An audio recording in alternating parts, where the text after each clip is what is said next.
Jailer पुस्तक का 6th episode. हमारा किसी प्रकार का दोष न हो, फिर भी कोई व्यक्ति अगर कदम कदम पर हमारा अपमान करता रहता हो तो यह तो घोर अन्याय ही हुआ ना। ऐसा अन्याय कहाँ तक सहन करना। इसके उत्तर में पूज्य श्री कहते हैं कि हमें न्याय में रुचि है या समाधान में। न्याय के परिणाम स्वरूप तो जिसके पक्ष में निर्णय दिया गया उसके घर में ही रोशनी होती है, जबकि समाधान के फलस्वरूप तो दोनों घरों में आनंद का दीप जलता है, निराशा और व्यथा का अंधकार नष्ट हो जाता है। कर्म सत्ता न्याय में मानती है। त्रिपृष्ठ वासुदेव के भव में शैया पालक के कानों में गरम गरम सीसा डलवाया था। अंतिम भव में कानों में शूल की पीड़ा देकर कर्म सत्ता ने न्याय कर दिया, लेकिन धर्म सत्ता तो समाधान में मानती है। प्रभु महावीर ने यह सोचकर कि ये तो मेरे पूर्वकृत अपराधों के दंड है, ऐसा समाधान करके उस असह्य पीड़ा को भी अपूर्व समता पूर्वक सहन कर लिया। परंतु यह बात स्मरणीय है कि कर्म सत्ता जीव को पीड़ा देने में मानती है और धर्म सत्ता जीव को सुखी करने में मानती है। अब हमें जो पसंद है या हमें जो चाहिए उस पक्ष में हम बैठ सकते हैं। सच तो यह है कि कुदरत के शासन में अन्याय का कहीं स्थान ही नहीं है, इसीलिए क्या हर समय मुझे ही सहन करना है, यह प्रश्न ही अनुचित है। यह जेलर तो न कभी अंधेरी कोठरी में बंद होता है, न कभी मार खाता है, न मजदूरी करता है। मुझे ही ये सारी पीड़ाएं सहन करनी पड़ती है। ऐसा क्यों? अगर कोई कैदी ऐसा प्रश्न करेगा तो क्या यह उचित होगा? नस्तर की या सर्जरी की पीड़ा क्या मुझे ही सहनी है? डॉक्टर को तो कुछ सहना नहीं है। ऐसा प्रश्न करने का अधिकार क्या दर्दी के पास है? कर्म की गांठ या फोड़ा दूर हो रहा है, फिर ऐसा प्रश्न पूछने का अर्थ ही क्या है? इस विषय में इतिहास का एक हैरान कर देने वाला और सोचने पर मजबूर कर देने वाला दृष्टांत सामने आता है। आचार्य श्री खंदक सूरी जी अपने बहन और बहनोई जो राजा और रानी थे उनको प्रतिबोध करने के लिए अपने 500 शिष्यों के साथ उनके यहाँ जा रहे हैं। राजा का पालक नामक मंत्री था। पूर्व भव के कुछ कर्मों के कारण उनका द्वेषी था।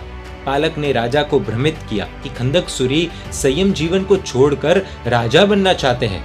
500 शिष्य जो साधु वेश में उनके साथ है वो उनके सैनिक है।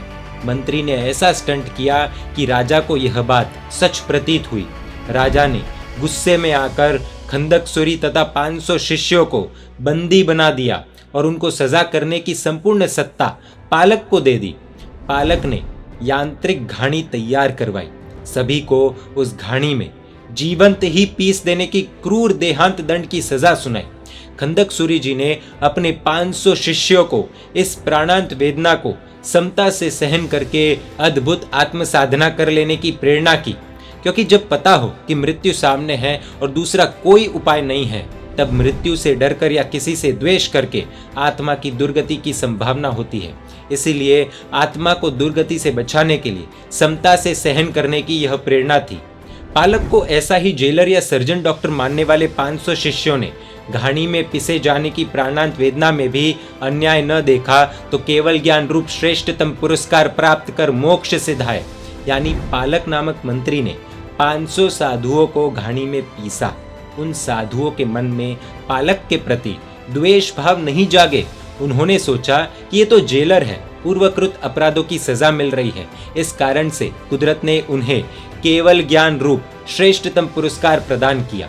लेकिन उनके गुरु खंदक सूरी जी ने इसे पालक का घोर अन्याय माना तो उन्हें दुखमय संसार में भटकने की सजा मिली। पालक जब एक एक कर साधुओं को घाणी में पीस रहा था, तब खंदक सूरी जी ने कहा कि इस बाल मुनि को इस तरह से घाणी में डालकर पीसा जाएगा, यह मैं नहीं देख सकूंगा। इसीलिए तू पहले मुझे पीस ले, बाद में इस बाल मुनि को पीसना। सिर्फ इतनी विनंती की। खंदक सूरी जी को यह पालक अधिक से अधिक त्रास यानी तकलीफ देना चाहता था, अतः उसने उनकी विनंती मानने से स्पष्ट इनकार कर दिया और पहले बाल मुनि को ही घानी में डाला।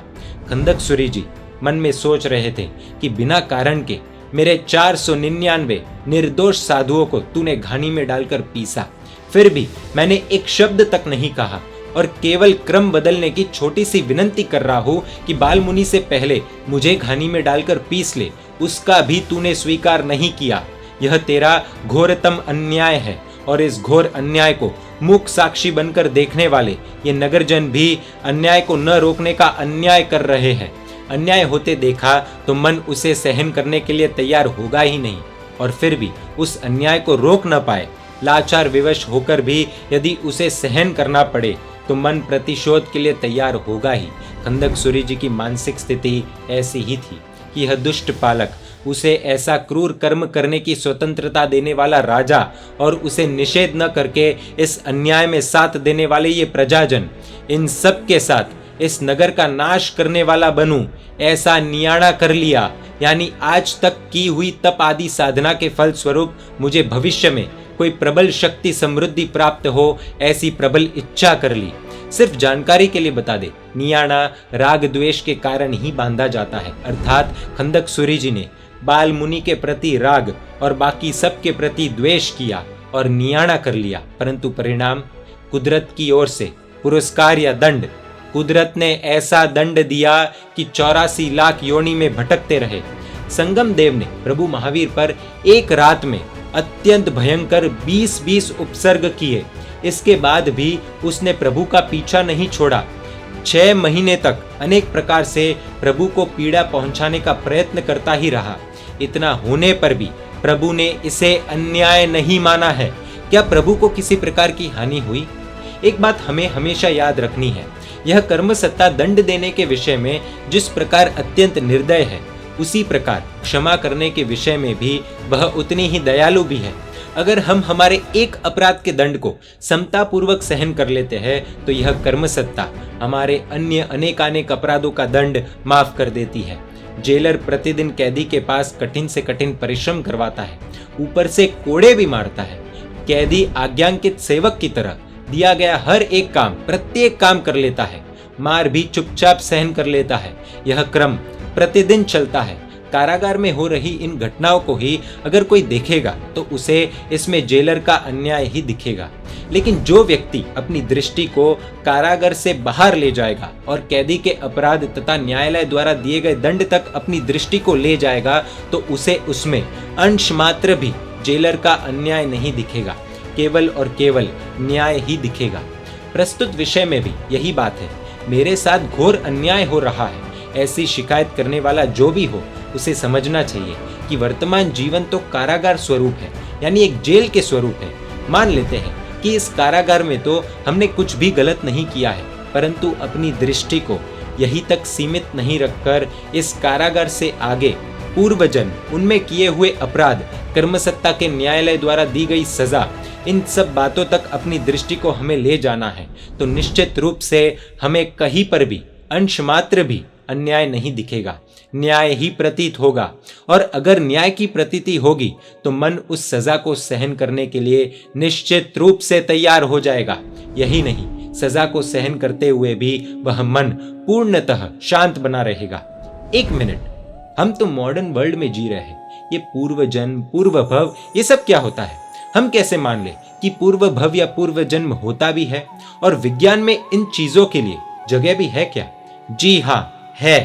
पाश्चात्य विद्वान इस विषय पर क्या सोचते हैं, क्या विचार करते हैं और उन्होंने इस विषय में क्या खोज की है, वो हम देखेंगे अगले भाग में, यानी एपिसोड 7 में। जैन मीडिया पर ऐसे वीडियोस आते रहेंगे। देखने के लिए आपको Jain media YouTube channel subscribe कर नोटिफिकेशंस के लिए बेल आइकन प्रेस करना होगा। आप हमें फेसबुक और इंस्टाग्राम पर भी फॉलो कर सकते हैं। परमात्मा के आज्ञा विरुद्ध कुछ भी कहा हो तो मिच्छामि दुक्कडम। जय जिन शासन, जय महावीर।